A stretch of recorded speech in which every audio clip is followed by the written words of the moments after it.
آپ دیکھو غور سے کسی چیز کو، نظر لگتی ہے نا سب کا، یہ تو معمول ہے، نظر لگتی ہے، وہ اس کی نظر لگ گئی، اس کی نظر لگ گئی، تقریباً سب لوگ مانتے ہیں نظر لگتی ہے، اور اسلام بھی کہتا ہے العین حق، نظر لگتی ہے۔ بلکہ میرے آقا صلی اللہ علیہ وسلم نے یہاں تک فرمایا میری امت میں سب سے زیادہ موت اگر کسی کارن سے ہوگی تو نظر بد سے ہوگی۔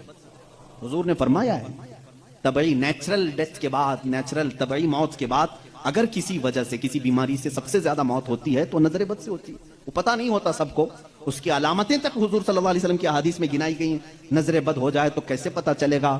جسم کے اندر کیسی تبدیلیاں ہوتی ہیں کہ پتہ چل گیا کہ نظر لگی ہے، وہ پھر کبھی میں عرض کروں گا۔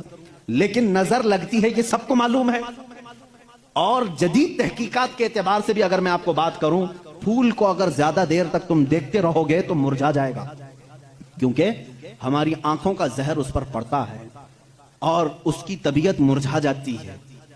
وہ جتنا اپنے ٹہنی میں لگ کر کے جتنی دیر تک تازہ رہ سکتا ہے، تمہارے ہاتھ میں آنے کے بعد اتنی دیر تازہ نہیں رہے گا، کیونکہ کچھ بیکٹیریا ہمارے اندر ہیں اور آنکھوں سے نکلنے والی چیزیں بھی ہیں۔ اسی طرح سے عورتوں کا جسم اتنا نرم ہے اور نازک ہے کہ باہر کے زہریلے مادے ان کے جسم پر پہلے اثر کرتے ہیں، مردوں کے جسموں پر کم لیکن عورتوں کے جسموں پر زیادہ اثر کرتے ہیں۔ اب کوئی وحشی درندہ جس کی نگاہیں زہر پھینک رہی ہوں اور کسی لڑکی کا جسم ننگا ہو، وہ بغیر لباس کے ہو، تو ظاہر سی بات ہے اس کے جسم کے اندر جیسی ہی وہ نظریں جاتی ہیں اس کے دل میں بھی برائیوں کی خواہشیں پیدا ہونا شروع ہوتی ہیں۔ یک طرفہ نہیں ہوتی یہ سب چیزیں، اس کے اندر جو خرابی آئی وہ اس کی آنکھوں کی وجہ سے۔ اسی لیے میرے آقا صلی اللہ علیہ وسلم نے فرمایا فَإِنَّ الْعَيْنَ تَزْنِي، آنکھ بھی زنا کرتی ہے۔